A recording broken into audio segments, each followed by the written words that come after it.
আসসালামু আলাইকুম। আশা করি সকলেই ভালো আছেন। তো আজকে আমাদের ইংলিশ গ্রামারের ফার্স্ট ক্লাস বিসিএস প্রিলিমিনারি। তো ক্লাসের শুরুতেই আমরা ১ম এ সিলেবাস এনালাইসিস করব। তো আমরা আ ইংলিশ গ্রামারের যে সিলেবাস ব্রেকডাউন আমরা আ এটা যদি একটু দেখি এখানে আ আমাদের পার্টস অফ স্পিচ থাকে। এরপর আমাদের ইডিয়ম এন্ড ফ্রেজ থাকে প্রিলিমিনারিতে। এরপর থাকে ক্লজ। আচ্ছা, ক্রসের পরে আমাদের আ আ কারেকশন থাকে, সেন্টেন্স এন্ড ট্রান্সফরমেশন, ওয়ার্ডস থাকে। ওয়ার্ডস এর মধ্যে বেসিক্যালি যে সিনোনিম, অ্যান্টোনিম, স্পেলিং মিস্টেকস এবং আরো অন্যান্য টপিক গুলো থাকে। এরপর কম্পোজিশন। এইটুকু থেকে আমাদের ইংলিশে মোট 30 মার্ক থাকে। 30 মার্কের মধ্যে 15 মার্ক থাকে হচ্ছে গ্রামার থেকে এবং বাকি 15 মার্ক থাকে ইংরেজি লিটারেচার থেকে। তো আমরা যেহেতু লিটারেচারের ক্লাসটা আগেই করে ফেলেছি, তো আজকে আমরা ইংলিশ গ্রামারের ফার্স্ট ক্লাস করব ইনশাআল্লাহ। তো ১ম এই আমরা যদি একটু আ সিলেবাস এনালাইসিস করে স্মার্ট স্ট্র্যাটেজি দেখি, তাহলে আমরা দেখব বিসিএস প্রিলিমিনারিতে ইংলিশ গ্রামারে প্রিলিতে থাকে হচ্ছে ১৫ মার্ক। আ এই ১৫ মার্কে খুব ভালো করার জন্য আমি আপনাদের যে ক্লাসগুলো নিব, যে কয়েকটা ক্লাস নিব এবং এখানে পিডিএফ দিব এবং যেভাবে স্ট্র্যাটেজি সেট আপ করে দেব, আপনারা যদি এটা ফলো করেন ইনশাআল্লাহ এখানে ১৫ র মধ্যে আ ১৩ পর্যন্ত পাওয়া সম্ভব। কেউ যদি সর্বোচ্চ প্রচেষ্টা করেন ১৫ তে ১৫ পেতে পারেন, সেক্ষেত্রে এটা একটু ডিফিকাল্ট। আমরা ধরে নিচ্ছি ১৩। ১৩ পর্যন্ত আপনারা আর্ন করতে পারবেন ইনশাআল্লাহ। আর রিটেন এর ক্ষেত্রে ২০০ মার্ক। এই ২০০ মার্ক পুরোটাই ইংলিশে থাকে এবং এখানে আসলে প্রিলির যে পড়াশোনা করা এটা খুব একটা বেশি কাজে লাগে না। তবে হ্যাঁ, প্রিলিমিনারির শুধুমাত্র ভোকাবুলারি বলতে সিনোনিম, অ্যান্টোনিম যদি কেউ খুব ভালোভাবে পড়ে আ তাহলে রিটেন এর ক্ষেত্রে তার কিছুটা কাজে লাগতে পারে। কারণ রিটেন এর প্যাসেজ থাকে, এরপর হচ্ছে ট্রান্সলেশন থাকে, uh Bangla to English, English to Bengali, composition থাকে, এসে থাকে। সো এই যে এই বিষয়গুলোতে রাইটিং স্কিল থাকতে হয় এবং ভোকাবুলারি, প্রচুর ভোকাবুলারি জানতে হয়। তো প্রিলির ভোকাবুলারিটা কাজে লাগতে পারে। কিন্তু গ্রামাটিক্যাল পার্ট তেমন একটা রিটেন এ কাজে লাগে না। আর ভাইবা ১০০ মার্ক। ভাইবাটাও খুবই গুরুত্বপূর্ণ। আ ভাইবা আ এখন বেসিক্যালি আমরা যদি আ রিসেন্ট বিসিএস এর ট্রেন্ডটা দেখি বা ট্রেন্ড ফলো করি, তাহলে আমরা দেখতে পাবো যে ভাইভাতে মোটামুটি ইংলিশে প্রশ্ন করা হয়। আগে এরকম একটা ধারণা ছিল যারা শুধুমাত্র ফরেন ক্যাডারে আ চুজ করবে ফার্স্ট চয়েস হিসেবে শুধুমাত্র তাদেরকেই ভাইভাটা ইংলিশে হবে। Not that, but the true fact is a but the fact ইস যে এখন অন্যান্য ক্যাডার ফার্স্ট চয়েস দিলেও ভাইভাটা ইংলিশে হইতে পারে। তো সেই ক্ষেত্রে ইংরেজির আ গোছানো প্রস্তুতিটা আমাদের জন্য খুবই গুরুত্বপূর্ণ। ওকে, এবার আমরা হচ্ছে প্রিলির জন্য বুক সিলেকশন এবং প্রিপারেশন স্ট্র্যাটেজি এটা কি হইতে পারে একটু জেনে নিই। প্রিলিমিনারির জন্য আপনাদের বাজারে যে ৩ টি বই পাওয়া যায়, বিশেষ করে English for competitive exam masters এবং প্রিমিয়ার বাই লতিফ স্যার। এই ৩ টার মধ্যে যেকোনো একটা বই কিনলেই হবে। আ আমি স্পেশালি সাজেস্ট করব ইংলিশ ফর কম্পিটিটিভ এক্সাম। এই বইটা থেকে আমি নিজেও প্রিপারেশন নিয়েছি। এটা আমার কাছে একটু তুলনামূলক বেটার মনে হয়। মানে এটা আমার কাছে মনে হইছে আরকি। বাট আপনারা যেকোনো একটা বই আ আ কিনলেই হবে, কোনো সমস্যা নাই। বইগুলোর মধ্যে তেমন খুব বেশি একটা ডিফারেন্স নাই। সর্বোচ্চ ১৯-২০। ওকে। এরপর আমরা আসবো হচ্ছে গ্রামার পার্ট স্ট্র্যাটেজি এবং হচ্ছে ভোকাবস, ইডিয়মস আ বা প্রিপোজিশন স্ট্র্যাটেজি। এখানে একটা বিষয় একটু ক্লিয়ার করি। আমাদের ইংলিশ গ্রামারের ক্ষেত্রে গ্রামারকে আমরা যদি ২ টা ভাগে ভাগ করি, গ্রামারে বেসিক্যালি হচ্ছে ১৫ মার্ক। ১৫ মার্ক। মোট ৩০ মার্কস, এর মধ্যে গ্রামারে ১৫ মার্কস। সো গ্রামারে আমরা যদি একটু এনালাইসিস করি তাহলে আমরা দেখব এই গ্রামারের মধ্যে একটা পার্ট থাকে হচ্ছে কোর গ্রামার, GRAMAR। আরেকটা থাকে হচ্ছে আ মেমোরাইজিং পার্ট, MEMORI, যেটা এনজি ওকে। আরেকটা থাকে হচ্ছে মেমোরাইজিং পার্ট। খুব ইন্টারেস্টিং ফ্যাক্ট হলো এই আমরা অনেকেই যেটা করি কোর গ্রামার বলতে কি বুঝাই? কোর গ্রামার বলতে tense, voice, narration, transformation etcetera, etcetera বা আ ক্লোজ, ইডিয়ম, ইডিয়ম না। ক্লোজ বা phrase identification, parts of speech identification, এগুলো আমরা কোর গ্রামার এর মধ্যে অন্তর্ভুক্ত করি। এবং খুব ইন্টারেস্টিং ফ্যাক্ট হলো আমরা কিন্তু এই কোর গ্রামারে বেশি জোর দিই এবং but the fact is core গ্রামারে মাত্র 15 মার্কের মধ্যে 6টা থেকে 7টা প্রশ্ন থাকে। 6টা থেকে 7টা প্রশ্ন থাকে। বাকি মেমোরাইজিং পার্ট থেকে 9 থেকে 8টা প্রশ্ন হয় শুধুমাত্র মেমোরাইজিং পার্ট থেকে। আচ্ছা, মেমোরাইজিং পার্টের মধ্যে অন্তর্ভুক্ত কি এই যে এইগুলো। যেমন হচ্ছে সিনোনিম, অ্যান্টোনিম, এরপর হচ্ছে ইডিয়ম, এরপর হচ্ছে অ্যাপ্রোপ্রিয়েট প্রিপোজিশন। কারেকশন পার্টটাকেও আমরা যদি মেমোরাইজিং পার্টের মধ্যে রাখি তাহলে মেমোরাইজিং পার্টগুলো আমাদের জন্য বেশি গুরুত্বপূর্ণ। তো সে অর্থে মেমোরাইজিং পার্টগুলো যেহেতু কোর গ্রামার পার্ট না, এজন্য মেমোরাইজিং পার্টগুলো আপনারা নিজে নিজে পড়ে ফেলবেন। এখানে স্ট্র্যাটেজি বলে দেওয়া হয়েছে। যেমন ধরেন আপনি যে যেমন আমরা ধরে নিই হচ্ছে সিনোনিম, অ্যান্টোনিম। সিনোনিম, অ্যান্টোনিম আপনার রেফারেন্স বইয়ে চলে যাবেন। রেফারেন্সের বইয়ে দেখবেন ডিসকাশন পার্ট একটা আছে। ওইটা বাদ দিয়ে প্রিভিয়াস ইয়ারের যে প্রশ্নগুলো আছে একদম শেষের দিকে ডিসকাশন পার্টের পরে, ওই প্রশ্নগুলো কে আমরা যদি ভাগ করি, আমরা যদি ১ মাসে শেষ করি তাহলে দেখব প্রতিদিন ১ পৃষ্ঠা করে পড়তে হয়। তাহলে সেই ক্ষেত্রে আমরা প্রতিদিন ১ পৃষ্ঠা করে পড়ব। সেকেন্ড ডে তে যখন ওই সেকেন্ড পাতা যখন পড়বো আগের পৃষ্ঠাটা রিভিশন দেব। এরপর থার্ড ডে তে গিয়ে যখন আমরা থার্ড পৃষ্ঠাটা যখন পড়বো তখন আগের ফার্স্টের পাতা এবং সেকেন্ড পৃষ্ঠাটা রিভিশন দেব। ফলে ফার্স্ট পৃষ্ঠাটা ৩ বার রিভিশন হবে। এভাবে ১ মাসে আপনার একটা সিনোনিম এবং অ্যান্টোনিম এটা ৩ বার রিভিশন হবে। ঠিক সিমিলার ভাবে আমরা অ্যাপ্রোপ্রিয়েট প্রিপোজিশন মুখস্থ করব। আমরা ইডিয়ম এন্ড ইডিয়মটা মুখস্থ করে ফেলবো। এর পাশাপাশি স্পেলিং মিস্টেকস খুব ইজি। স্পেলিং মিস্টেকস বিসিএস এর জন্য খুব বেশি ইম্পর্টেন্ট না, বাট আমরা করবেন। এরপর হচ্ছে কারেকশন পার্টটাও দেখে নিব। তো আমরা বেসিক্যালি আসলে করব কি, আমরা যে কোর গ্রামারটা আমি আপনাদের ইনশাআল্লাহ শিখিয়ে দেব, যেন এখান থেকে যে কোশ্চেন গুলো আসবে এটাতে যেন আপনাদের কোনো প্রবলেম না থাকে। এরপরও কোর গ্রামারের পাশাপাশি যে মেমোরাইজিং পার্টের বিভিন্ন ইডিয়ম এন্ড ফ্রেজের আমি নোটস দিয়ে দিব, ভোকাবুলারি কিছু পিডিএফ দিয়ে দিব। সো সেগুলো দেখলে আশা করি এই পার্টটাও আপনাদের জন্য ইজিয়ার হবে ইনশাআল্লাহ। ওকে, আমরা এবার দেখব প্রিভিয়াস ইয়ারের কোশ্চেন অ্যানালাইসিস বিগত 35তম থেকে 46তম পর্যন্ত। লাস্ট 2টা বিসিএস অর্থাৎ 47 এবং 50তম বিসিএস এর কোশ্চেন এখানে অ্যাড করা হয় নাই সঙ্গত কারণেই। আমরা 46তম বিসিএস পর্যন্ত আমরা অ্যানালাইসিস করার চেষ্টা করেছি। সো এখানে দেখি নাউন থেকে 7টা প্রশ্ন আসছে ইন টোটাল। ডিটারমিনার থেকে আসছে 7টা। এভাবে করে জেন্ডার, নাম্বার, প্রোনাউন থেকে শুরু করে আমরা কোন টপিক থেকে কতগুলো প্রশ্ন আসছে সেগুলো এখানে মোটামুটি ভাবে দেওয়া আছে। এখানে যদি আমরা দেখি, দেখেন খেয়াল করেন ইডিয়ম এন্ড ফ্রেজ থেকে কয়টা আসছে 26টা প্রশ্ন, প্রিপোজিশন থেকে কয়টা আসছে 24টা প্রশ্ন, তাহলে কারেকশন থেকে কয়টা আসছে 14টা প্রশ্ন। তাহলে আমরা যে একটু আগে বললাম যে ইংরেজি গ্রামারের ক্ষেত্রে মেমোরাইজিং পার্ট থেকে বেশি প্রশ্ন আসে, এটা প্রুফ কি পেলাম?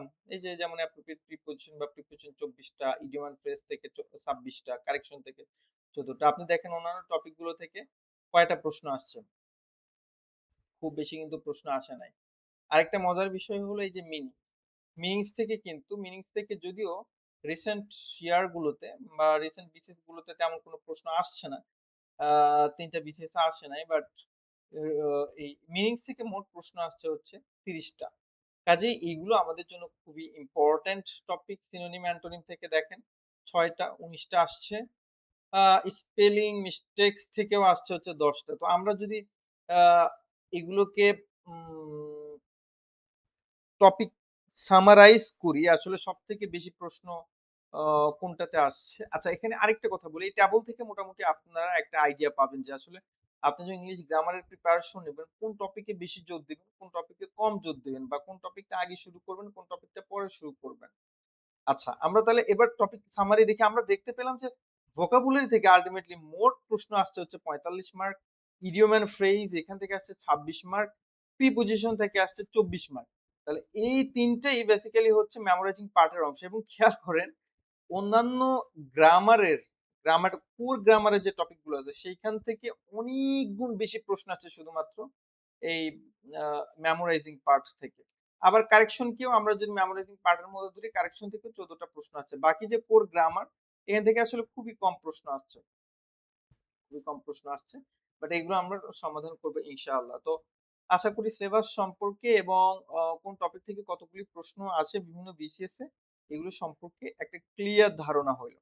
তো আজকে এখন আমরা শুরু করব আমাদের আজকের ফার্স্ট ক্লাসের যে ফার্স্ট টপিক, সেটা হলো পার্টস অফ স্পিচ নাউন। এগুলো হচ্ছে basic information, one kind of, এগুলো আপনারা জানেন। নাউন, নাউন কাকে বলে, যে কোনো কিছুর নামকে নাউন বলে। অ্যাডজেক্টিভ কাকে বলে, অ্যাডজেক্টিভ হচ্ছে নাউনের অবস্থা প্রকাশ করে যে ওয়ার্ড বা নাউন সম্পর্কে অতিরিক্ত তথ্য দেয় যে ওয়ার্ড, তাকে অ্যাডজেক্টিভ বলে। প্রোনাউন হচ্ছে এমন একটা ওয়ার্ড কে প্রোনাউন বলে যেটা নাউনের আগে বসে ওই নাউনটাকে বাক্যে অবস্থিত অন্যান্য ওয়ার্ডের সাথে কানেক্ট করে। অ্যাডভার্ব কাকে বলে, ভার্ব, অ্যাডজেক্টিভ বা অ্যাডভার্ব সম্পর্কে অতিরিক্ত তথ্য দিয়ে তাকে অ্যাডভার্ব বলে। ভার্ব মানে যে কোনো কিছু করাকে ভার্ব বলে। ও আচ্ছা, সরি, এটা মনে হয় প্রিপজিশনের সংজ্ঞা বলছে, এটা প্রোনাউন। প্রোনাউন তো নাউনের পরিবর্তে যেটা বসে তাকে প্রোনাউন বলে। আচ্ছা, প্রিপজিশন, প্রিপজিশন বলা হয় এটা নাউনের আগে বসে নাউনকে অন্য ওয়ার্ডের সাথে কানেক্ট করে কনজাংশন, দুটি ওয়ার্ড বা দুটি বাক্যকে সংযুক্ত করে এমন শব্দকে কনজাংশন বলে, যেমন এন্ড অর বাট ইত্যাদি ইত্যাদি। ওকে, এইগুলো বেসিক ইনফরমেশন, এগুলো আমরা জানি।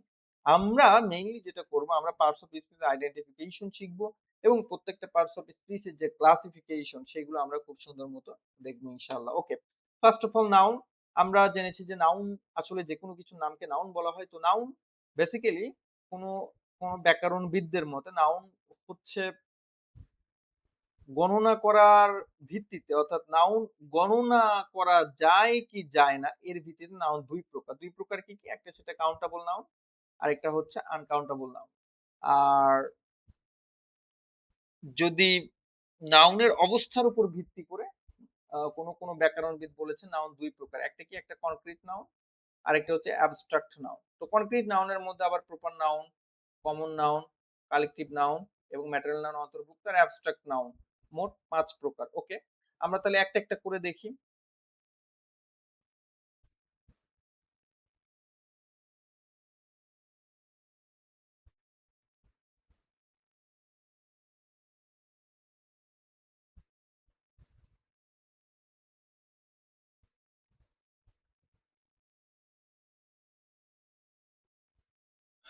আচ্ছা, একটু ওয়েট করি।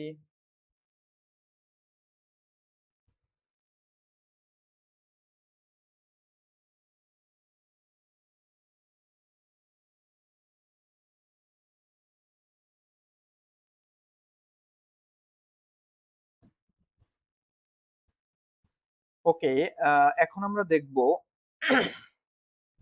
নাউনের যে প্রকারভেদ গুলো, যেমন proper noun, common noun, collective noun, material noun এবং অ্যাবস্ট্রাক্ট নাউন সম্পর্কিত কিছু ডিটেইল প্রশ্ন এবং উত্তর। Okay, first of all proper noun. Proper noun বলতে আসলে কি বুঝে? প্রপার নাউন বলতে স্পেসিফিক কোনো নাম বুঝে। আচ্ছা, এটা একটু ডিফিকাল্ট মনে হইতে পারে। প্রপার নাউন বলতে আমরা বুঝবো যদি কোনো বস্তু বা কোনো ব্যক্তি বিশেষ পৃথিবীতে অনলি একটা থাকে, সেটাকেই আমরা বলবো প্রপার নাউন। যেমন এই পৃথিবীতে সান, সূর্য, সূর্য কয়টা আছে এই মহাবিশ্বে?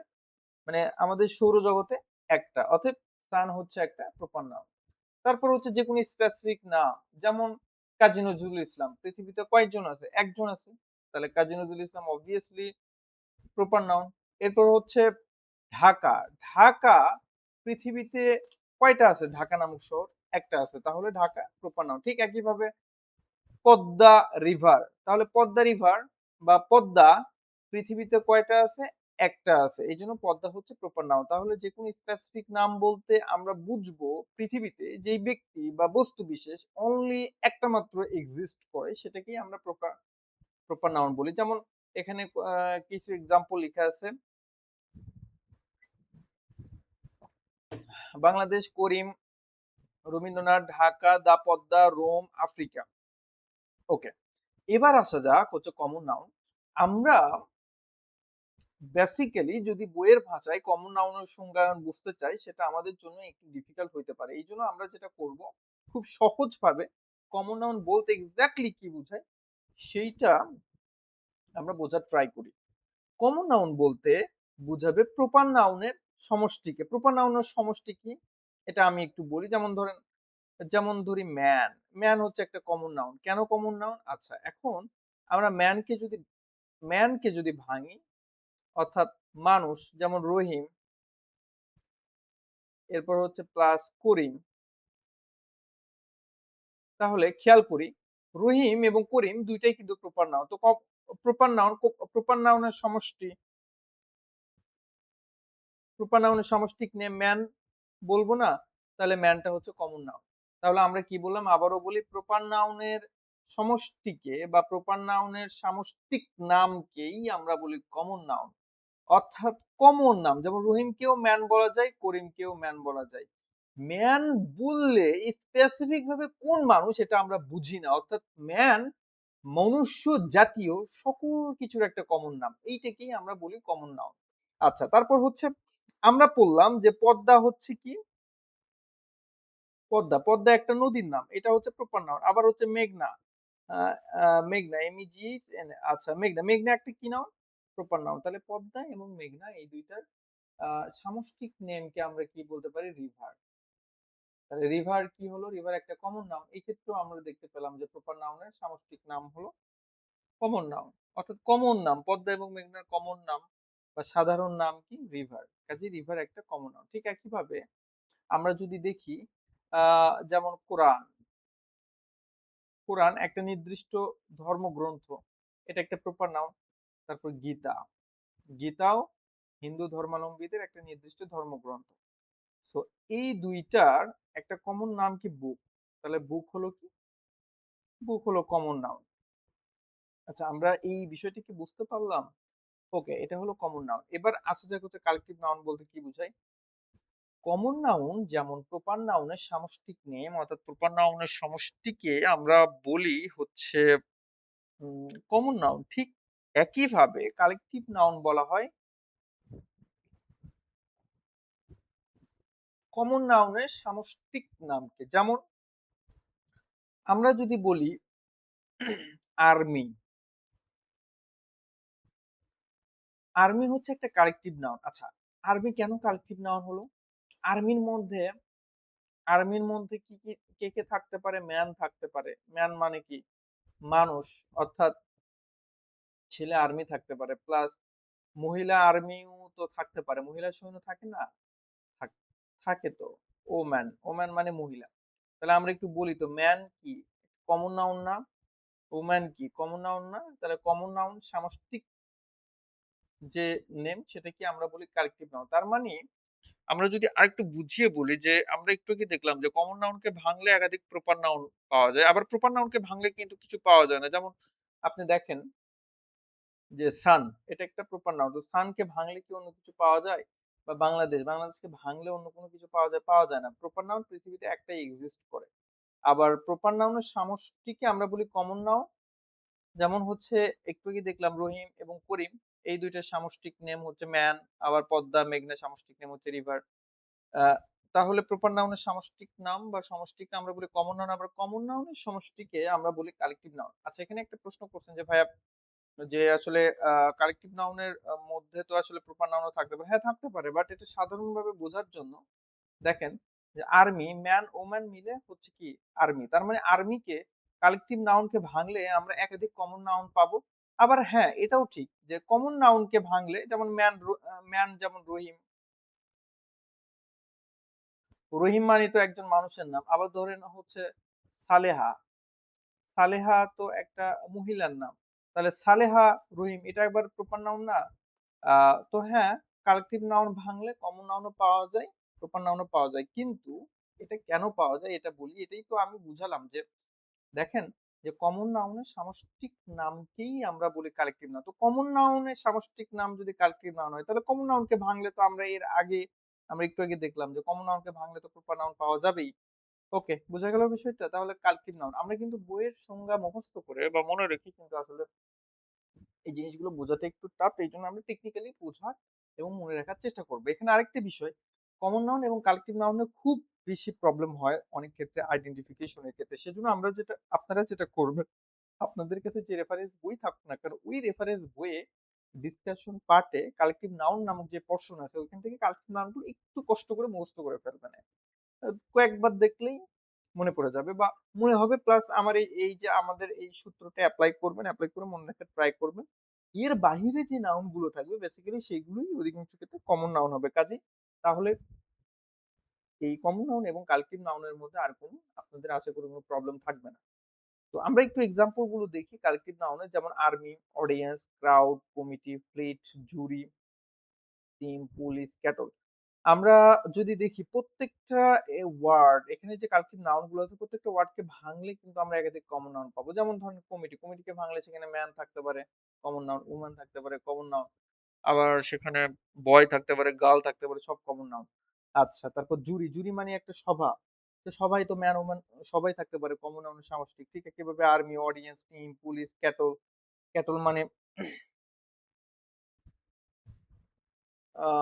ক্যাটল, আর ওই যে আমরা বলি না যে cattle R grazing in the field, মানে পশুদের একটা দল। তো এটাও হচ্ছে কালেকটিভ নাউন। তো আশা করি কালেকটিভ নাউন এবং কমন নাউনের মধ্যে প্যাচ লাগবে না আপনাদের। ওকে, এখন আমরা জানবো যে ম্যাটেরিয়াল নাউন কি। আচ্ছা, ম্যাটেরিয়াল নাউন হলো, ম্যাটেরিয়াল নাউনের মধ্যে দুইটা সাইন বা দুইটা চিহ্ন দেখে আমরা ম্যাটেরিয়াল নাউন আইডেন্টিফিকেশন করব। এক, ফার্স্ট সিগনেচার হলো ম্যাটার, যে কোনো ম্যাটার বা পদার্থ বুঝালেই সেটা ম্যাটেরিয়াল নাউন হবে। সেকেন্ড, ম্যাটেরিয়াল নাউন গুলো কখনোই কাউন্টেবল হবে না, অলওয়েজ আনকাউন্টেবল হবে, অর্থাৎ যে নাউন গুলো গণনা করা যাবে না সেগুলোই ম্যাটেরিয়াল নাউন। আপনি দেখেন এর আগে যে যে প্রপার নাউন আমরা জানলাম, প্রপার নাউন কিন্তু কাউন্টেবল, গণনা করা যায়, কমন নাউনও কাউন্টেবল, গণনা করা যায়, কালেক্টিভ নাউনও কাউন্টেবল, গণনা করা যায়, কিন্তু মেটাল নাউন যেমন গোল্ড, এটা কি গণনা করা যায়? Iron, water, oil, rice, paper, milk, wood, এইগুলো কিন্তু লিটারেলি গণনা করা যায় না। আচ্ছা, তাহলে যে নাউন গুলো বেসিক্যালি গণনা করা যায় না এবং যে নাউন গুলো দ্বারা পদার্থ বুঝায়, অর্থাৎ কোনো ম্যাটার বুঝাই, তাকে আমরা ম্যাটেরিয়াল নাউন বলি, অ্যাবস্ট্রাক্ট নাউন। আচ্ছা, এখন এই অ্যাবস্ট্রাক্ট নাউন হলো, আমরা এই যে এতক্ষণ যে নাউন গুলো দেখলাম যেমন প্রপার, কমন, কালেকটিভ এবং ম্যাটেরিয়াল নাউন, এগুলো কিন্তু ভিজিবল, মানে দেখা যায়। আর অ্যাবস্ট্রাক্ট নাউন হলো এমন ধরনের নাউন যে নাউন গুলো বেসিক্যালি দেখা যায় না, সর্বোচ্চ অনুভব করা যায়। যেমন অনেস্টি, সততা, এটাকে আপনি দেখতে পারেন না। কাইন্ডনেস, দয়াশীলতা দেখতে পারেন। চাইল্ডহুড, ফ্রিডম, স্বাধীনতা দেখতে পারেন। উইজডম, জ্ঞান, বিউটি, ট্রুথ। আচ্ছা, এখানে আরো কিছু হইতে পারে, যেমন লাভ, ভালোবাসা অনুভব করা যাইতে পারে। যেমন অ্যাঙ্গার, অ্যাঙ্গার মানে কি রাগ, এটা অনুভব করা যায়, কিন্তু লিটারালি এই যে এই নাউন গুলো আসলে দেখা যায় না। তাহলে ইনভিজিবল নাউন মাত্রই সেগুলো কি নাউন? অ্যাবস্ট্রাক্ট নাউন, যেগুলো আসলে দেখা যায় না বা হচ্ছে স্পর্শ করা যায় না, তবে অনুভব করা যেতে পারে, সেই নাউন গুলোকে আমরা বলি হচ্ছে অ্যাবস্ট্রাক্ট নাউন। ওকে, আশা করি আমরা এটা বুঝতে পারলাম। এবার আমরা একটা মোটামুটি 5টা নাউন সম্পর্কে ক্লিয়ার কনসেপ্ট বা ধারণা পেলাম। আমরা এখন দেখব যে প্রপার নাউন আসলে কিভাবে আইডেন্টিফাই আমরা করব। বেসিক্যালি আপনাদের পরীক্ষায় নাউন আইডেন্টিফিকেশন আসবে। এটা হইতে পারে একটা বাক্য দেওয়া থাকবে, সেই বাক্যের যে কোনো একটা ওয়ার্ড কে আন্ডারলাইন করে দেওয়া থাকবে এবং বলা হবে যে এটা কোন নাউন, আইডেন্টিফাই করো। আচ্ছা, এরকম হইতে পারে। সেক্ষেত্রে আমরা নাউন গুলো কিভাবে আইডেন্টিফাই করব, চলুন আমরা একটু দেখে নিই। First of all, proper noun identification বা প্রপার নাউন আইডেন্টিফাই করার কৌশল।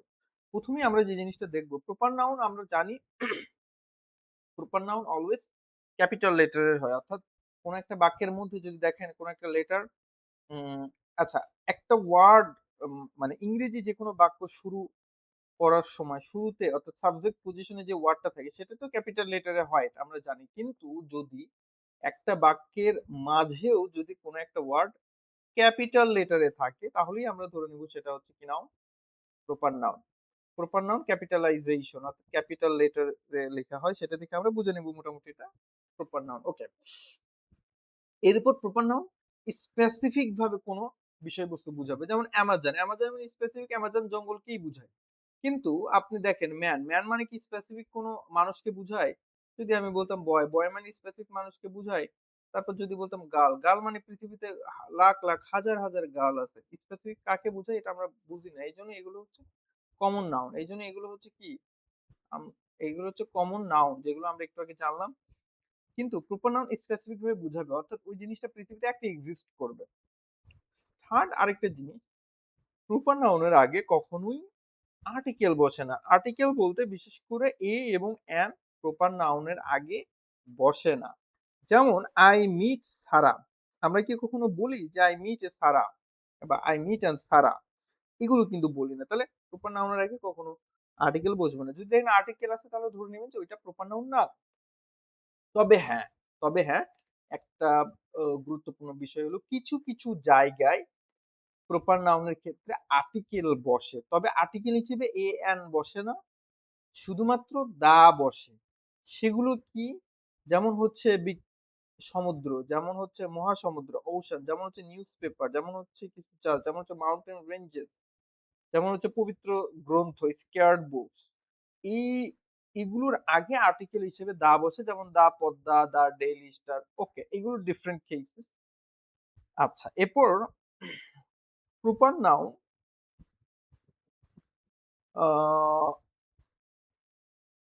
প্লুরাল হয় না। যেমন আমি যদি বলি লন্ডন, আমরা কি কখনো বলি লন্ডন বা ঢাকা?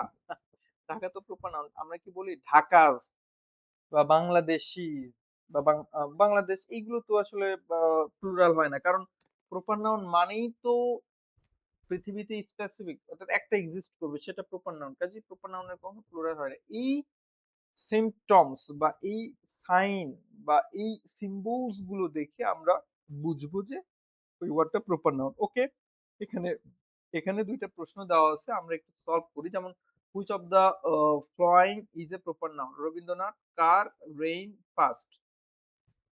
খুব সহজ, রবীন্দ্রনাথ। আচ্ছা, the Padma is a river, choose the correct parts of speech of the underline word. Padma বলছে যে পদ্মা কোন পার্টস অফ স্পিচ, তো আমরা জানি পদ্মা প্রথমে এই যে ক্যাপিটাল লেটারে আছে পি, তো আমরা এটা দেখি ধরে নিচ্ছি এটা প্রপার নাউন। এরপরে পদ্মা একটা নদীর নাম, পৃথিবীতে একটা এক্সিস্ট করে, এই জন্য এটা প্রপার নাউন। আর প্রপার নাউনের আগে আর্টিকেল এ আন বসে না। আমরা জানি কিছু কিছু প্রপার নাউনের আগে দা বসে, যেমন নদী নামের আগে, সেজন্য এখানে দা বসে। তাহলে দা পদ্মা বা পদ্মা কোন নাউন? এটা অবভিয়াসলি হচ্ছে প্রপার নাউন। ওকে, এবার আছে যাক হচ্ছে কমন নাউনের কিছু ব্যতিক্রমী নিয়ম। আমরা জানি যে কমন নাউন বলতে বোঝায়, যেমন হচ্ছে ম্যান, তারপর বয়, তারপর হচ্ছে বুক, তারপর সিটি, তারপর হচ্ছে টাউন, এটসেট্রা এটসেট্রা, এগুলো হচ্ছে কমন নাউন। আচ্ছা, আমরা কি এই যে রিচ, রিচ মানে কি? রিচ মানে আমরা হচ্ছে ধনী। তো এই যে রিচ, এই ওয়ার্ডটা কি কমন নাউন বলা যাবে? উত্তর হচ্ছে না। রিচ এটা তো আসলে কমন নাউন দূরের কথা, এটা তো নাউনই না। এটা আসলে কি, আমরা জানি রিচ মানে ধনী, এটা অ্যাডজেক্টিভ। কিন্তু এই অ্যাডজেক্টিভ গুলোর আগে যদি কখনো আমরা দেখি দা বসছে, তখন এই অ্যাডজেক্টিভটা কমন নাউন হয়ে যায়। এই অ্যাডজেক্টিভটা তখন কমন নাউন হয়ে যায়, এবং এই কমন নাউনকে বলা হয় প্লুরাল কমন নাউন। কেন প্লুরাল কমন নাউন বলা হলো? কারণ এই ধরনের অ্যাডজেক্টিভকে এই জন্যই প্লুরাল কমন নাউন বলা হয়, কেননা এই ধরনের কমন নাউন গুলো যদি কোনো বাক্যের সাবজেক্ট পজিশনে আছে, তার পরের ভার্বটা প্লুরাল হয়। যেমন আমরা যদি এখানে দেখি the poor live from hand to mouth. আচ্ছা, এখানে দ্য পুর, এই যে পুর কিন্তু এখানে আর অ্যাডজেক্টিভ নাই, কমন নাউন হয়ে গেছে, দ্যাটস ওয়াই ভার্বের শেষে এস বা ইএস যুক্ত হয়নি, লিভ হইছে। দ্য রিচ, দ্য রিচ মানে কিন্তু ধনী না, দ্য রিচ বলতে ধনী জাতি বুঝায়। The rich plan for tomorrow, তাহলে এখানে প্লান্স না হয় শুধু প্ল্যান হয়েছে। ওকে, তারপর the wise do not talk much, তাহলে দ্য ওয়াইজ মানে হচ্ছে, ওয়াইজ মানে কি জ্ঞানী, কিন্তু এই অ্যাডজেক্টিভ ওয়াইজ মানে জ্ঞানী, এটা একটা অ্যাডজেক্টিভ ওয়ার্ড, কিন্তু এই অ্যাডজেক্টিভের আগে দা বসার কারণে এটা কমন নাউন হয়ে গেছে। এবং আমরা জানি অ্যাডজেক্টিভের আগে দা বসলে সেটা যখন কমন নাউন হয়ে যায়, তখন সেই কমন নাউনকে বলে plural common noun. That's why তারপরে যে ভার্বটা বসে সেই ভার্বের সিঙ্গুলার ফর্ম হয়, তাহলে সরি প্লুরাল ফর্ম হয়। এই জন্য দ্য ওয়াইজ ডাজন্ট টক হয়নি, the wise don't talk much হয়েছে। ওকে, তবে কিছু ব্যতিক্রম ধর্মী তো কিছু রুলস আছে, যেমন অ্যাকিউজড, তারপর ডিসিজড, তারপর আন্ডারসাইন্ড, এই ওয়ার্ড গুলোর আগে বা এই অ্যাডজেক্টিভ গুলোর আগে দা বসলে সেটা কমন নাউন হয় বটে, সেটা কমন নাউন হয় বটে, তবে সেটা প্লুরাল কমন নাউনও হইতে পারে, আবার সিঙ্গুলার কমন নাউনও হইতে পারে। অর্থাৎ এই তিনটা ওয়ার্ডের আগে দা বসার কারণে, অর্থাৎ এই তিনটা ওয়ার্ড বা এই তিনটা অ্যাডজেক্টিভের আগে দা বসার কারণে সেটা কমন নাউন হয় বটে, কিন্তু আমরা একটু আগে যে দেখলাম অ্যাডজেক্টিভের আগে দা বসলে সেটা কমন নাউন হয় এবং সেটাকে প্লুরাল কমন নাউন বলা হয়। কিন্তু এই তিনটার ক্ষেত্রে ব্যতিক্রম কি? এই তিনটার ক্ষেত্রে এগুলোকে সিঙ্গুলার কমন নাউন হিসেবেও ব্যবহৃত হয়, প্লুরাল কমন নাউন হিসেবে ব্যবহৃত হয়। অর্থাৎ এই কমন নাউন গুলোর পরে ভার্ব সিঙ্গুলারও হইতে পারে, প্লুরালও হইতে পারে। যেমন আমরা এক্সাম্পল দেখি, the accused was released on bail, এটাও কারেক্ট। আবার all the accused have pleaded guilty, এটাও কারেক্ট, বোথ আর কারেক্ট। তাহলে আশা করি ব্যতিক্রম নিয়ম সহ আমরা এগুলো মনে রাখবো। ওকে, এখানে একটা সিঙ্গেল টেস্ট দেওয়া আছে, the poor are always unhappy. তাহলে এখানে পোরটা কোন নাউন? বলছে দ্য পোর, এখানে কোন নাউন? পোর নরমালি আমরা জানি এটা একটা অ্যাডজেক্টিভ ওয়ার্ড, বা যেহেতু দা বসছে এটা কমন নাউন হয়ে গেছে, সো এইটা হচ্ছে কমন নাউন। এবং আমরা একটু আগে যেটা জানলাম যে অ্যাডজেক্টিভের আগে দা বসলে সেটা কমন নাউন হয়ে যায়, এবং কমন নাউন হবার পাশাপাশি সেটাকে বলা হয় plural common noun. That's why এটার পরে যে ভার্ব হয় সেটা অলওয়েজ প্লুরাল হয়। এই জন্য এখানে দা পোর ইজ না হয়ে কিন্তু আর আর হয়েছে, আর অলওয়েজ আনহ্যাপি হয়েছে। ওকে, আশা করি বিষয়টা আমরা বুঝতে পারলাম। এবার আসে যে কালেকটিভ নাউন এবং দ্য নাউন অফ মাল্টিটিউড। ওকে, আচ্ছা, এখন এই কালেকটিভ নাউন তো আমরা জানছি যে কালেকটিভ নাউন কোনগুলোকে বলে, যেমন হচ্ছে আর্মি, আচ্ছা সরি এটা একটু ওকে, যেমন কালেকটিভ নাউন হচ্ছে আর্মি, তারপর হচ্ছে অডিয়েন্স, ওকে, তারপর হচ্ছে আর্মি, অডিয়েন্স, তারপর হচ্ছে পুলিশ, এই যে এইগুলোকে বলা হয় কালেকটিভ নাউন। তারপর হচ্ছে জুরি, এগুলোকে বলি আমরা কালেকটিভ নাউন। এবং নরমাল নিয়ম হলো, মানে সাধারণ নিয়ম হলো, কালেকটিভ নাউনের পরে ভার্ব অলওয়েজ সিঙ্গুলার হয়। তবে কিছু ব্যতিক্রমধর্মী নিয়ম আছে, যেমন কিছু কিছু ওয়ার্ডের পরে ভার্ব প্লুরাল হয়, যেমন অডিয়েন্স, যেমন পুলিশ, যেমন অডিয়েন্স, পুলিশ, তারপর হচ্ছে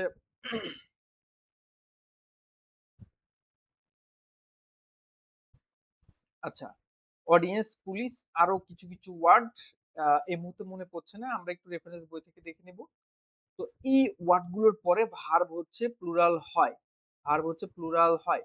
আচ্ছা, তাহলে আমি আবারও বলি, কালেকটিভ নাউনের পরে ভার্ব অলওয়েজ সিঙ্গুলার হয়। যেমন আমি যদি বলি আচ্ছা এখানে একটু লিখি, যেমন army is oblique are needed for our country.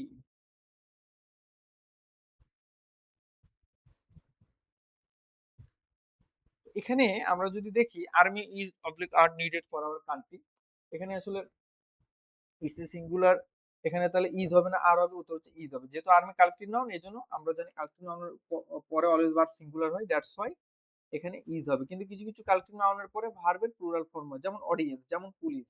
এরপরে আরো কিছু ওয়ার্ড, আরো কিছু কালেকটিভ নাউন আছে, যেমন ভার্মিন, তারপর হচ্ছে পোল্ট্রি, ইউএলটিআরওয়াই, এই যে এইগুলো, এগুলোর পরে ভার্বের প্লুরাল হয়।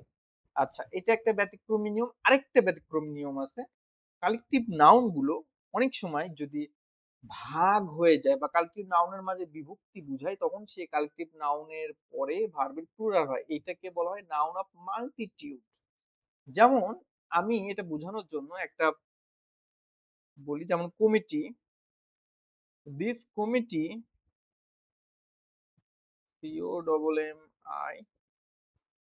COMMITTEE is not divided। আচ্ছা, দিস কমিটি, আমরা আরেকটা বাক্য লিখি, আর ডিভাইডেড। আচ্ছা, একটু না বোঝা গেলেও মোটামুটি বুঝে নেওয়ার চেষ্টা করবো। আচ্ছা, উপরের বাক্যে the committee is not divided, কিন্তু নিচের বাক্যে আমরা দেখলাম কমিটি এখানে কালেক্টিভ নাউনের পরে যেহেতু সিঙ্গুলার ভার্ব হয় এই জন্য ইজ বসছে, কিন্তু আমরা নিচের বাক্যে দেখলাম দ্য কমিটি আর ডিভাইডেড। তাহলে এখানে কেন এই প্লুরাল ভার্ব হইলো?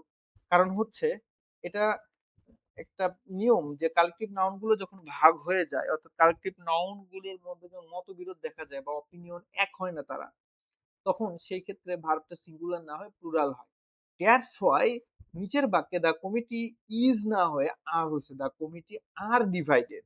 ওকে, ঠিক একইভাবে the jury is not divided হবে, কিন্তু যদি এই জুরি বোর্ড ভাগ হয়ে যায় তাহলে হবে দ্য জুরি আর ডিভাইডেড হবে তখন। ওকে, আশা করি আমরা নাউন অফ মাল্টিটিউড কি এটা খুব ভালোভাবে বুঝতে পারছি। তো এখানে কিছু প্রয়োজনীয় কালেক্টিভ নাউনের লিস্ট দেওয়া আছে, আপনারা একটু খুব সুন্দর করে এগুলো হচ্ছে দেখে নেবেন। ওকে, এবার আসা যাক ট্রান্সফরমেশন। আচ্ছা, আমরা ওই যে সেন্টেন্সের ট্রান্সফরমেশন পড়ছি না, simple to complex, sentence complex to compound, অর্থাৎ একটা বাক্য থেকে একটা বাক্যের ট্রান্সফরমেশন, ওই যে অ্যাসার্টিভ থেকে ইম্পারেটিভ, ইম্পারেটিভ টু অ্যাসার্টিভ, বা অ্যাসার্টিভ থেকে এক্সক্লেমেটিভ, এক্সক্লেমেটিভ অ্যাসার্টিভ, অ্যাসার্টিভ বাক্যের ট্রান্সফরমেশন। ঠিক একইভাবে আমরা যেমন বাক্যের ট্রান্সফরমেশন শিখছি, ঠিক একইভাবে নাউনের ট্রান্সফরমেশন হইতে পারে। যেমন ফার্স্ট অফ অল আমরা দেখব যে অন্যান্য নাউন থেকে কিভাবে কমন নাউনে কনভার্ট করা যায়। যেমন হচ্ছে প্রপার নাউনকে আমরা কখন প্রপার নাউন কমন নাউন হয়ে যাবে। এখানে একটা বিষয় বলি, অন্যান্য নাউন বিশেষ করে প্রপার নাউন, তারপর অ্যাবস্ট্রাক্ট নাউন বা ম্যাটেরিয়াল নাউন, এই নাউন গুলো থেকে যদি কমন নাউন হয় তখন হচ্ছে দুইটা কারণে কমন নাউন হইতে পারে। এক, এই প্রপার বা অ্যাবস্ট্রাক্ট বা ম্যাটেরিয়াল নাউনের আগে আর্টিকেল বসলে আর্টিকেল বসতে পারে, অথবা এই নাউন গুলোর আগে যদি কোনো সংখ্যা বসে, সংখ্যা বসে, অথবা এই নাউন গুলো যদি প্লুরাল হয়ে যায়। আচ্ছা, প্লুরাল হয়ে যায় এটা না বলি, আমরা জাস্ট লিখলাম এখানে সংখ্যা বসে। এই দুইটা ঘটনা ঘটলেই এই প্রপার অ্যাবস্ট্রাক্ট বা ম্যাটেরিয়াল নাউন গুলো কমন নাউনে কনভার্ট হইতে পারে। যেমন একটা এক্সাম্পল দিই যে দেয়ার আর টু সাইফুলস ইন মাই ক্লাস। এখানে এই যে সাইফুলস, এই সাইফুল ওয়ার্ডটা কিন্তু আমরা জানি হচ্ছে প্রপার নাউন। সাইফুল, সাইফুল এটা প্রপার নাউন, কিন্তু এই বাক্যে কিন্তু প্রপার নাউন হিসেবে ব্যবহৃত হয়নি, কারণ আমরা দেখলাম যে সাইফুলের আগে সংখ্যা বসছে, যেমন টু সাইফুল, তখন এই সাইফুলটা কিন্তু আসলে কমন নাউন হয়ে গেছে। ওকে, যেমন আমরা অনেক সময় বলি you are,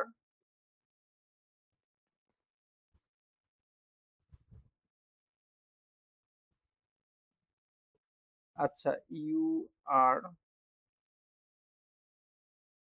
a Rabindranath,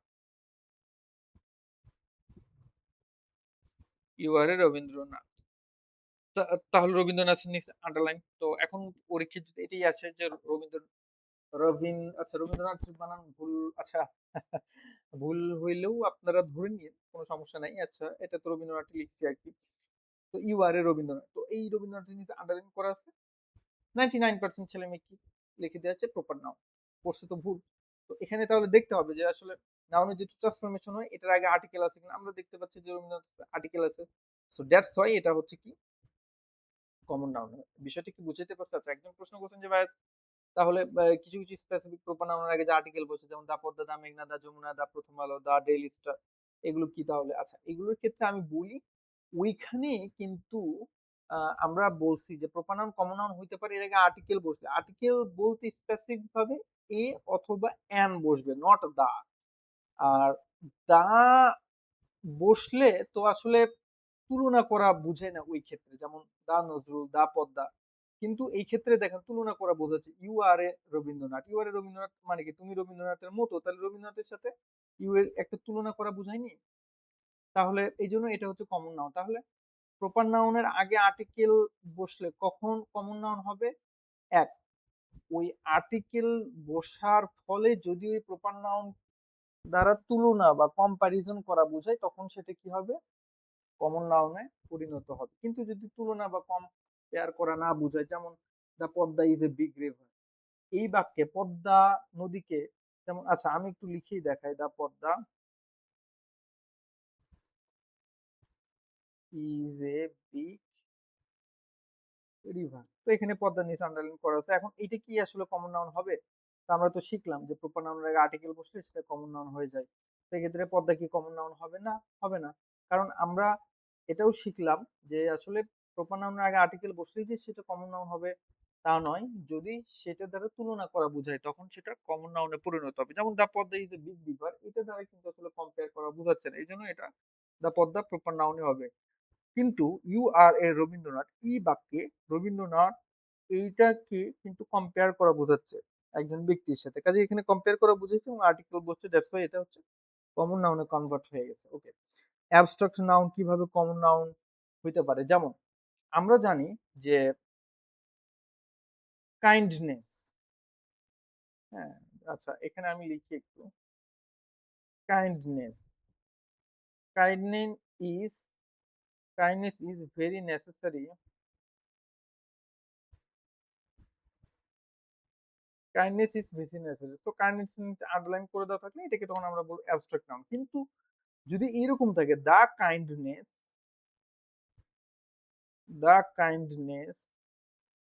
of you, তোমার দয়াশীলতা, is accepted, the kindness of you is accepted. তাহলে এই ক্ষেত্রে যেহেতু এই কাইন্ডনেস বা এই অ্যাবস্ট্রাক্ট নাউনের আগে একটা দা বসছে, সো দ্যাটস ওয়াই এটা তখন কমন নাউনে কনভার্ট হয়ে যাবে। আশা করি বুঝা গেল। ওকে, এরপর ম্যাটেরিয়াল নাউন কখন কমন নাউনে কনভার্ট হবে? আচ্ছা আমি দুইটা এক্সাম্পল দিই, যেমন তো আই ড্রিঙ্ক ওয়াটার, হ্যাঁ, আই ড্রিঙ্ক ওয়াটার। তো যদি এই ক্ষেত্রে ওয়াটার নাউন আন্ডারলাইন করে থাকে এটা ডেফিনেটলি ম্যাটেরিয়াল নাউন। কিন্তু যদি এরকম থাকে, the water of this pond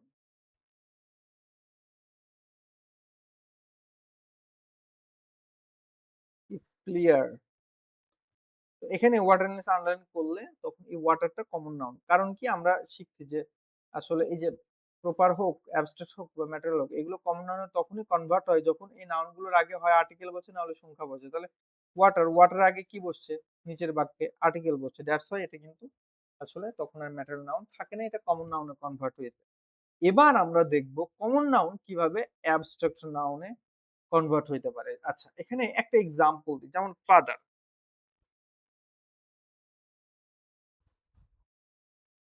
father আমরা জানি এটা হচ্ছে কমন নাউন।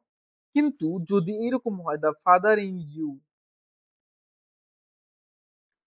দ্য আচ্ছা T H year, the father in you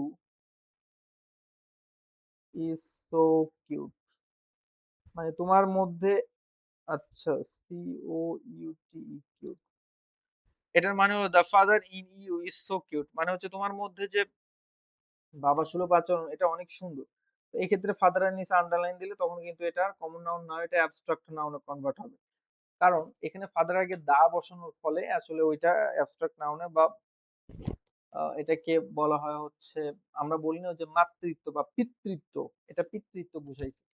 তাহলে বুঝতে পারলাম যে আসলে কমন নাউন কখন অ্যাবস্ট্রাক্ট নাউনে পরিণত হয়। আগের নিয়মের মতো, যেমন আগের ক্ষেত্রে proper abstract material noun common নাউনে কনভার্ট হয় তখনই আর্টিকেল সংখ্যা বোঝে, ঠিক একইভাবে কমন নাউন আবার অ্যাবস্ট্রাক্ট নাউনে কনভার্ট হয় তার আগে যদি কোনো আর্টিকেল বসে।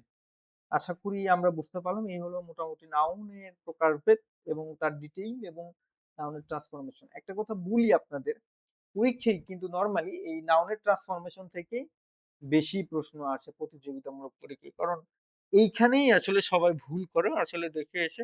যেমন নিচের বাক্যটায় দেখেন, the father in you is so cute, তো এখানে ফাদার নিচে আন্ডারলাইন করে দেওয়া থাকলে দেখবেন 90% ছেলে মেয়ে পরীক্ষার হলে দাগায় দেওয়া আছে ফাদার, ওরা যেহেতু কোর্সে কমন না তো কমন না, কিন্তু আসলে কিন্তু এখানে দা ফাদারের আগে আর্টিকেল বসার কারণে এই কমন নাউনটা অ্যাবস্ট্রাক্ট হয়ে গেছে।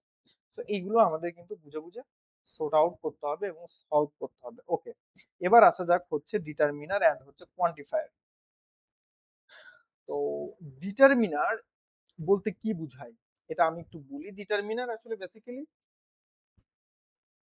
কোনো নাউনকে স্পেসিফিক ভাবে মানে নাউনের স্পেসিফিকেশন যে ওয়ার্ড গুলো করে সেটাকে আমরা ডিটারমিনার বলি। অর্থাৎ নাউনকে নির্দিষ্ট বা অনির্দিষ্ট ভাবে বোঝানোর ক্ষেত্রে আমি আবারও বলি, অর্থাৎ যে ওয়ার্ডগুলি কোনো একটি নাউনকে নির্দিষ্ট বা অনির্দিষ্ট ভাবে বোঝানোর ক্ষেত্রে ব্যবহৃত হয় সেগুলোকে আমরা ডিটারমিনার বলি। ডিটারমিনার নানা ধরনের হইতে পারে। তো সব থেকে পপুলার এবং কমন একটা ধরন হলো আর্টিকেলস। যেমন এ অ্যান্ড দাকে আর্টিকেল বলি এবং আর্টিকেলকে ডিটারমিনার একরকম, মানে ডিটারমিনের একটা প্রকার বা প্রকরণ হলো আর্টিকেল। এ অ্যান্ড দা এগুলো আমরা জানি নাউনের আগেই বসে এবং নাউনকে নির্দিষ্ট বা অনির্দিষ্ট ভাবে বুঝায় আর কি। এরপর ডিমনস্ট্রেটিভ যেমন দিস, দ্যাট, দিস, দোজ। এরপর পজিটিভ যেমন my, mine, your, his, her, it, their, Jahangir. Quantifier all, some, any, many, much, a few, a little, several, plenty, lot of. তারপর নিউমেরালস যেমন হচ্ছে cardinal, one, two, ordinal, first, second, general, text, next, personal. এগুলো সব হচ্ছে determiners. So আমরা একটা জিনিস একটু খেয়াল করি ডিটারমিনারের ক্ষেত্রে, যেমন এখানে all the four, all the four, তো আমরা এটা একটা আমরা ফ্রেজ বলি all the four pens are missing। আচ্ছা, pens are missing, এটা একটা বাক্য। এই বাক্যের নিচে অল এর নিচে যদি আন্ডারলাইন করি এটা ডিটারমিনার, দা এটাও ডিটারমিনার, ফোর এটাও ডিটারমিনার। এখন এই তিনটা ডিটারমিনার একসাথে বসছে, যদি তিনটা ডিটারমিনার একসাথে বসে এবং সেটা যদি ফ্রেজ আকারে ব্যবহৃত হয় তখন আমরা প্রথম যে ডিটারমিনার একে বলবো প্রি ডিটারমিনার, মাঝখানে যে ডিটারমিনার এটাকে বলবো সেন্ট্রাল ডিটারমিনার এবং শেষে যে ডিটারমিনার এটাকে আমরা বলবো হচ্ছে পোস্ট ডিটারমিনার। কেমন? ওকে, তাহলে এই হলো মোটামুটি ডিটারমিনার। এবং কাউন্টেবল এবং আনকাউন্টেবল কোয়ান্টিফায়ার, অর্থাৎ কাউন্টেবল এবং আনকাউন্টেবল ডিটারমিনার গুলোর ক্ষেত্রে আমরা কি কি কোন কোন ওয়ার্ড গুলো ইউজ করতে পারি সেগুলো একটু দেখি। যেমন কাউন্টেবল নাউনের ক্ষেত্রে ডিটারমিনার হিসেবে মেনি ব্যবহৃত হয়, ফিউ ব্যবহৃত হয়, এ ফিউ ব্যবহৃত হয়, সেভারাল ব্যবহৃত হয়, এ নাম্বার অফ ব্যবহৃত হয়। এই এই যে এইগুলো কিন্তু প্রচুর পরীক্ষায় আসে, এগুলো আমাদের খুব ভালোভাবে মনে রাখতে হবে। আচ্ছা, আরেকটা বিষয় আনকাউন্টেবল নাউনের ক্ষেত্রে কি কি ব্যবহৃত হয়, মাচ, এ লিটল, মানে little, a little, an amount of. আর কাউন্টেবল এবং আনকাউন্টেবল উভয় নাউনের ক্ষেত্রে যে ডিটারমিনার গুলো ব্যবহৃত হয় সেইগুলো হলো some, any, all, a lot of, lots, plenty of. Okay, এখানে একজন প্রশ্ন করছেন যে এ ফিউ বা ফিউ অথবা এ লিটল লিটল এগুলোর মধ্যে পার্থক্য কি? আচ্ছা, পার্থক্য বলি। যেমন উই হ্যাভ ফিউ ম্যান। আচ্ছা, man, man's. We have a few man's. উপরের বাক্যে দেখেন, খেয়াল করে ফিউ ব্যবহৃত হয়েছে, নিচের বাক্যে কি ব্যবহৃত হয়েছে? A few. উপরের বাক্যের মিনিং হলো উই হ্যাভ ফিউ ম্যানস, এর মানে হলো আমাদের কোনো মানুষ নেই বললেই চলে, অর্থাৎ শুধু ফিউ ব্যবহৃত হলে কোনো মানুষ নেই বললেই চলে। আর তার আগে যদি আর্টিকেল এ বসে উই হ্যাভ এ ফিউ, তখন এটার অনুবাদ হবে আমাদের সামান্য কিছু সংখ্যক মানুষ আছে। ঠিক একইভাবে লিটল, এ লিটল এর ক্ষেত্রে প্রযোজ্য। যেমন there is little water in the pond, তাহলে এখানে কিন্তু এ লিটার নাই, এই বাক্যটার মিনিং হবে পাত্রে পানি নেই বললেই চলে। কিন্তু আমরা যদি বলি there is a little water in the pond, তখন এটাকে হবে পাত্রে সামান্য কিছু পানি আছে। ওকে, এরপর আমরা দেখি I need dash information about the project, তাহলে এ অ্যান্ড সাম, মেনি কোনটা হবে? যেহেতু ইনফরমেশন আমরা জানি হচ্ছে এটা কি কাউন্টেবল না uncountable noun? Obviously uncountable noun. তাহলে এর আগে কোয়ান্টিফায়ার, কোন কোয়ান্টিফায়ার বসবে? আনকাউন্টেবল কোয়ান্টিফায়ার বসবে। সাম। ওকে, সরি, এর আগে কোয়ান্টিফায়ার হিসেবে সাম বসবে। সাম আসলে কাউন্টেবল এবং আনকাউন্টেবল উভয় নাউনের আগে ব্যবহৃত হয়। যেহেতু ইনফরমেশন এটা আসলে আনকাউন্টেবল নাউন, কাজে এই অ্যান এবং মেনি এখানে বসবে না। ওকে, এরপরেরটা দেখি how time do you need to finish the task, সময়। এটা কাউন্টেবল না আনকাউন্টেবল? Definitely uncountable. আনকাউন্টেবল হলে মাছ ব্যবহৃত হবে, কারণ আমরা জানি সেভারাল, এ ফিউ, মেনি এগুলো হচ্ছে কাউন্টেবল নাউনের আগে ব্যবহৃত হয়। আচ্ছা, একজন প্রশ্ন করছেন যে ভাই আসলে সময় একটি সময় আসলে কি কাউন্টেবল? আনকাউন্টেবল, এগুলো আসলে কনফিউজড হয়ে যায় মাঝে মধ্যে, বুঝবো কি। আচ্ছা বলি, এটা একটু সহজ সমাধান আছে। যেমন ধরেন যদি বলি রাইস, এখন রাইস কাউন্টেবল না আনকাউন্টেবল? তো কেউ যদি খুব দুষ্টু হয়ে থাকে তো সে বলবে 5টা চাল আনা, বলবে এই তো ভাইয়া বা স্যার আসলে ভাত তো আসলে গোনা যাচ্ছে, তার মানে এটা অবভিয়াসলি কাউন্টেবল নাউন। আচ্ছা, এই যুক্তিতে কিন্তু সে তার যুক্তি ঠিক আছে, তাই না? আমরা আসলে ধরতে পারবো কিভাবে যে কোনটা কাউন্টেবল এবং কোনটা আনকাউন্টেবল নাউন? এইটার একটা ওয়ে আছে।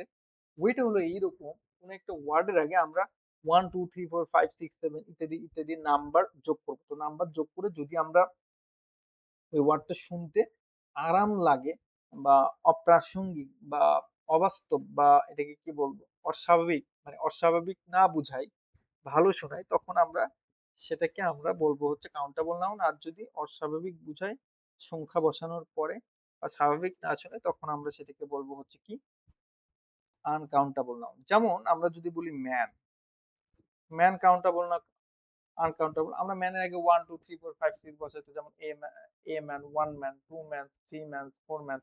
যে ম্যানের আগে এই নাম্বার গুলো বসানোর ফলে কিন্তু এটা অস্বাভাবিক শোনাচ্ছে না, তার মানে এটা কাউন্টেবল। কিন্তু আমরা যদি বলি রাইস, তাহলে আমরা যদি বলি 1 রাইস, 2 রাইস, একটি ভাত, দুটি ভাত, এগুলো কি আসলে আমরা নর্মাল লাইফে বলি? বলি না তো, অর্থাৎ অস্বাভাবিক শোনায়, এই জন্য এগুলো হচ্ছে আনকাউন্টেবল নাউন। আচ্ছা, ওকে, এই তো মোটামুটি। আচ্ছা, আর একটু বাকি আছে, আমি শেষ করে দিই। কিছু কিছু স্পেশাল নাউন আছে, সেগুলো আমরা একটু দেখি। যেমন এই যে cattle, police, people, gentry, clergy, poultry, vermin, peasantry, public, folk, এই সবগুলি হচ্ছে কালেকটিভ নাউন। তো এই কালেকটিভ নাউনের পরে অলওয়েজ ভার্বের কি হয়, প্লুরাল হয়। যেমন cattle R grazing in the field, the police have arrested the culprit, এরপর হচ্ছে the gentry are well educated. Okay, আচ্ছা, তবে কিছু কিছু নাউন আছে দেখতে কিন্তু প্লুরাল, মানে যেমন দেখতে প্লুরাল হলেও কিন্তু সেগুলো আসলে প্লুরাল না, সেগুলোর পরে ভার্ব সিঙ্গুলার হয়। যেমন ম্যাথমেটিক্স, দেখেন শেষে কিন্তু এস আছে, ফিজিক্স শেষে এস আছে, কিন্তু এটা কিন্তু প্লুরাল না। ইকোনমিক্স শেষে এটা আছে, প্লুরাল না। Ethics, politics, news, innings, গ্যালোস, athletics, gymnastics, তারপর সুমুস। বুঝে গেল বিষয়টা? যেমন mathematics is an easy subject. So এটা কি, এটা হচ্ছে আহ আচ্ছা, this news was broadcasted yesterday, তারপর India scored 100 runs in the first innings. তাহলে এইগুলো কিন্তু আসলে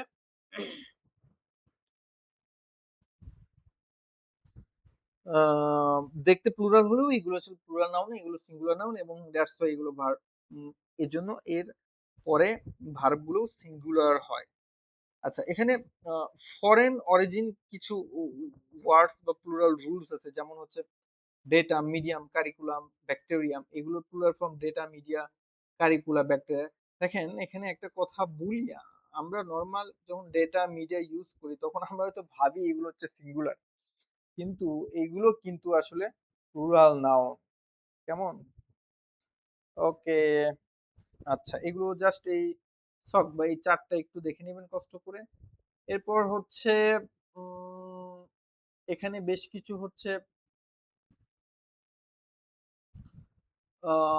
পাজেল কোশ্চেন দেওয়া আছে, এই কোশ্চেন গুলো আপনারা একটু সলভ করে নেবেন। এবং এখানে দেখেন পাশাপাশি অ্যান্সারও দেওয়া আছে। যেমন the man was riding a white horse. তো এখানে ম্যান এবং হর্স আসলে কোন নাউন? আমরা জানি ম্যান এবং হর্স, ঘোড়া, এগুলো মানুষ এবং ঘোড়া এগুলো হচ্ছে কমন নাউন। ঠিক একইভাবে এইভাবে আমরা যদি দেখি 5 নম্বরটা, I need honest opinion. So opinion এটা কোন নাউন? অপিনিয়ন হচ্ছে অ্যাবস্ট্রাক্ট নাউন। তো এইভাবে করে এখানে, আচ্ছা আরেকটা দেখেন, যেমন Shakespeare was a famous English play right. তো শেক্সপিয়ার কোন নাউন?